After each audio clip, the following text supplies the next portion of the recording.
Hello and welcome back to Let's Learn English. I'm your host, Jessica. And I'm Daniel. It's great to be here with all of you again. Today, we're navigating, literally, a topic that every single English learner will face at some point, asking for and giving directions. Oh, this is such a crucial skill. I still remember the first time I was in a new city. I was in London, and my phone died. I had to actually, talk to people. It was terrifying. I've been there. For me, it was trying to find a specific restaurant in a tiny village in Italy. I ended up just pointing and using hand gestures. So today, our goal is to help you use your words, not just your hands. Exactly. So let's start with the first part, how to get someone's attention and ask for help without being rude. Right. The opening line. You can't just walk up to a stranger and say, "Where's the train station?" It's a bit too direct, a little aggressive even. You need to soften it. The classic number one phrase is simply, "Excuse me." Yep, excuse me. It's polite. It gets their attention. You could also say something like, "Sorry to bother you, but..." I like that one. It shows you know they're busy. Sorry to bother you, but I'm a little lost. Okay, so once you have their attention, what's next? What's the actual question? Well, there are a few ways. You could be very formal and say, "Could you tell me how to get to the museum?" The use of could makes it very polite. Right. Or maybe a little more common in everyday speech. Do you know where the post office is? Totally. Another really natural one is, "I'm looking for." For example, "Excuse me, I'm looking for the nearest subway station." Yeah, that's what I usually use. It feels less like you're demanding an answer and more like you're just, stating your problem. Exactly. And one more you might use if you think you're close but not sure is this the right way to the park? Oh, that's a good one for confirmation. So you're already walking and you just need to check. Okay, quick role play. I'm lost, you're a local. Go. All right, I'm ready. Excuse me. Sorry to bother you. No problem. How can I help? I'm looking for the city library. Do you know if I'm going in the right direction? Ah, yes, you're very close. And scene. We'll get to the giving directions part in a second, but see how smooth that was? Very smooth. So to recap, asking, start polite with "excuse me," then use a phrase like "I'm looking for" or "can you tell me how to get to." Perfect. Now for the other side of the conversation, which can actually be even harder, giving directions clearly. Right, because now the pressure's on you. The most important thing is to use simple, clear imperative verbs. What do you mean by that? Commands like go straight, turn left, cross the road. They're direct instructions. Okay, so let's break it down. The basics are turn left and turn right, and go straight ahead. What else?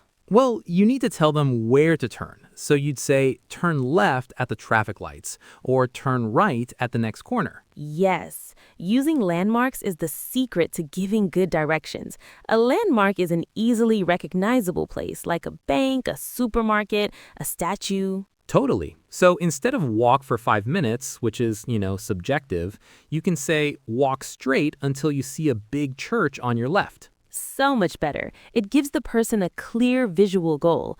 Let's talk about prepositions of place. They're super important here. Like the library is next to the cafe, or it's opposite the train station. Opposite or across from are really useful. And between. The pharmacy is between the bookshop and the restaurant. That's very precise. Another good phrase is go past, as in go past the cinema and the hotel is the next building. It helps to order things. Speaking of ordering, using words like first, then, after that, and finally can make complex directions much easier to follow.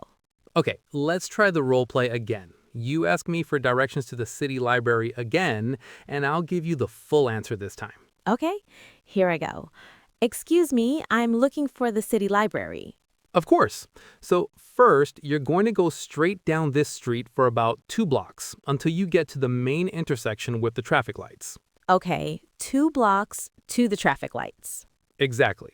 Then at the lights, turn left. Keep walking and you'll go past a big supermarket on your right. Turn left, go past the supermarket. Got it. After that, just keep going for another minute. The library is a big old brick building. It's on the corner right opposite a small park. You can't miss it. Great. Thank you so much. That was really clear. The landmarks and the sequence words made it easy to visualize. And notice that last phrase, you can't miss it. It's a nice, friendly thing to say to reassure the person. It is. Also, it's good practice to repeat the directions back, like I did, to make sure you understood. It shows you were listening. Absolutely. Now, what happens if you don't know the answer? This is a big fear for a lot of learners. They feel like they have to help. It's so important to know that it is 100% okay to not know. You are not a human GPS. Right? The most common and polite way to say this is, I'm sorry, I'm not from around here. Yep, that's the perfect excuse, even if you are from around here and just don't know. Or you can say, I'm afraid I can't help you. Right. It's much better to say you don't know than to give wrong directions. Please don't just guess and send someone off in the wrong direction. Oh, that's the worst. So let's do a quick final recap of the key phrases. Okay, for asking, start with excuse me or sorry to bother you. Then could you tell me how to get to or I'm looking for? For giving, use simple commands like go straight, turn left at the, and use landmarks. It's next to the bank, it's opposite the park. And if you don't know, a simple I'm sorry, I'm not from around here is perfect. And of course, always remember to say thank you or you're welcome. Politeness is key. Absolutely. Well, that feels like a pretty good map to follow if you ask me. I see what you did there. I think that's about all the time we have for today's episode. It is. Thank you all so much for tuning in to Let's Learn English. We hope you feel a little more confident about finding your way around. The best way to practice is to go out and get a little lost. So be brave and ask for help. Don't forget to follow our podcast on YouTube so you don't miss our next episode. And if you found this episode helpful, please leave us a review. It really helps us out. Until next time, Happy learning, everyone! bye.